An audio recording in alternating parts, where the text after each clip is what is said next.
Ανακάλυψε κι εσύ το νέο σύστημα κοινόχρηστων ηλεκτρικών ποδηλάτων του Δήμου.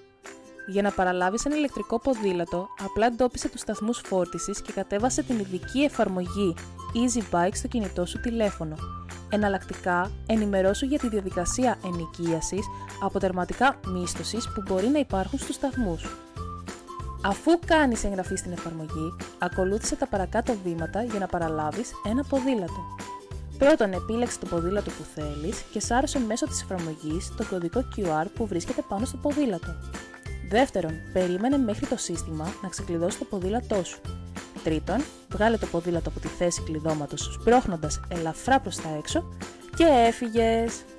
Η επιστροφή του ποδηλάτου που έχεις παραλάβει γίνεται με ακόμη πιο εύκολο και γρήγορο τρόπο. Πρώτον, βρες μια κενή θέση και απλά τοποθέτεις το ποδήλατο στην κλειδαριά. Δεύτερον, το ποδήλατο αναγνωρίζεται αυτόματα και η κλειδαριά ασφαλίζει, εκπέμποντας ένα χαρακτηριστικό ήχο. Προσοχή! Βεβαιώσου μέσω της εφαρμογής ότι το ποδήλατο έχει αναγνωριστεί από το σύστημα και έχει ασφαλίσει στη θέση κλειδώματος. Τώρα, συνδυάζουμε τη μετακίνησή μας με άθληση και απολαμβάνουμε την εμπειρία της ηλεκτροκίνησης οικολογικά, ευχάριστα και με θετικό αντίκτυπο στο περιβάλλον της πόλης μας.